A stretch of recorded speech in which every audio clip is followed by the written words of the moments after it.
بڑے بڑے لوگوں نے تکبر کیا، فرعون نے بھی تکبر کیا اور کہنے لگا کہ میں تو رب ہوں۔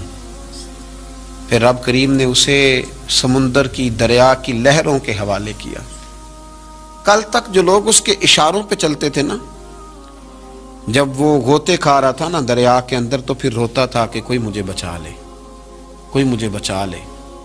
اس نے غوطے کھائے اور کہنے لگا کہ میں حضرت موسیٰ اور ہارون کے رب پر ایمان لاتا ہوں، پر اب تو سارا کچھ دیکھ داکھ کے مان رہا تھا نا، تو اس کا ایمان بھی قبول نہ ہوا۔ پھر پھینک دیا گیا سمندر سے باہر۔ آج تک نشان عبرت بنے ہوئے ہیں یہ لوگ۔ نمرود بھی کہتا تھا کہ معاذ اللہ میں خدا ہوں، اور جب حضرت سیدنا ابراہیم خلیل اللہ علیہ السلام نے فرمایا نا کہ آسمان تو رب تو وہ ہے جو آسمانوں کا رب ہے، رب تو وہ ہے۔ اللہ تبارک و تعالیٰ نا اس متکبر آدمی کو آزماتا ہے، اسے تھوڑا سا موقع اور دیتا ہے، تو یہ سمجھتا ہے میرا روب چل رہا ہے۔ اللہ اسے آزماتا ہے، یہ سمجھتا ہے کہ دیکھا میرا جو ہے وہ میرا عصا، میرا ڈنڈا صحیح کام کر رہا ہے، حالانکہ اللہ تو موقع دے رہا ہے۔ اور جب پھر وہ کھینچتا ہے، پھر حضور علیہ السلام فرماتے ہیں تمہارے رب سے سخت کسی کی پکڑ ہوتی نہیں۔ یہ سمجھتا ہے کہ دیکھا نا میں جیسے کہہ رہا ہوں ویسے نظام چل رہا۔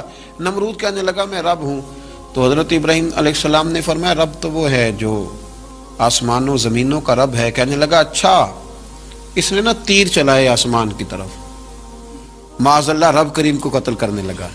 تیر چلائے تو اللہ نے اس کا امتحان لیا۔ تیر جب اوپر جاتا تھا تو خالی ہوتا تھا، واپس آتا تھا تو اس کو خون لگا ہوتا تھا۔ کہنے لگا دیکھا نا، پھر دیکھا نا میں نے کیا کر دیا۔ کتنا بڑا بادشاہ، پوری دنیا پہ حکومت کرنے والا، پر مالک کی بے نیازی کے قربان جائیں، ایک مچھر ہی گھسا ہے ناک میں، اور پھر وہ مچھر نکل نہیں پایا، پھر اس مچھر نے اس کو مار ڈالا۔ تکبر والے لوگ جب تکبر کر رہے ہوتے ہیں، جب بول رہے ہوتے ہیں تو کہہ رہے ہوتے ہیں تو مجھے جانتا نہیں، تجھے میرا پتہ نہیں، ہو تو کس سے بات کر رہا ہے، تجھے خبر ہے تو کس کے ساتھ گفتگو کر رہا ہے۔ او بھائی، بڑے بڑے اونچے بولنے والے، پھر اس طرح ان کی آوازیں بند ہوئی کہ کوئی ان کی سننے والا نہ ملا۔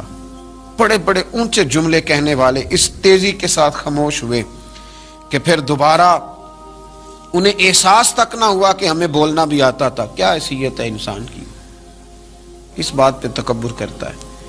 میرے شیخ کامل رحمۃ اللہ علیہ، میرے اصحاب رحمۃ اللہ علیہ فرمایا کرتے تھے انسان تجھے صرف 2 وقت روٹی نہ کھانے کو دی جائے تو اپنی ٹانگوں پہ چل نہیں سکتا، اور 10 راتوں کی بات نہیں، 1 رات نہ تجھے سونے دیا جائے، صرف 1 رات، تو اگلے دن تو اپنی ٹانگوں پہ کھڑا نہیں ہو سکتا۔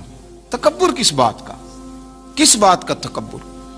ایک سر میں ہلکا سا درد ہوتا ہے اور تیرا سارا وجود تجھے نڈھال کر دیتا ہے، کس بات کا تکبر؟ لیکن اس کے باوجود لوگ پھولے نہیں سماتے، باتیں کرتے ہیں تو بچ بچ کے، گفتگو کرتے ہیں تو کھول کھول کے، اور ہر تیسرا آدمی آ کر کے پوچھتا ہے کوئی حکم ہوا تو بتائیے گا، کوئی حکم ہوا تو بتائیے گا۔ تکبر صرف ایک ذات کرے گی، اور وہ ہے رب کریم کی ذات، کیونکہ وہ سب سے بڑا ہے، وہ اللہ اکبر ہے، وہ اللہ اکبر ہے۔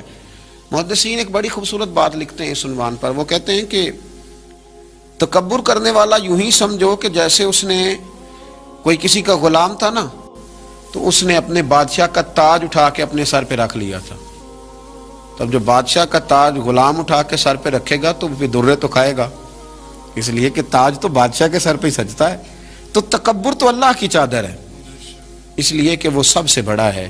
تو اب اگر کوئی شخص اس چادر کو پکڑے گا اور کہے گا نہیں مجھے بھی بڑا بننا ہے، تو پھر درے تو وہ کھائے گا، پھر آزمائش سے تو اسے گزرنا ہے۔ کبھی بھی اپنے آپ کو بڑا نہ جانے، اور ویسے بھی انسان باتوں سے تھوڑی بڑا ہوتا ہے، بڑا تو اپنے اخلاق سے ہوتا ہے۔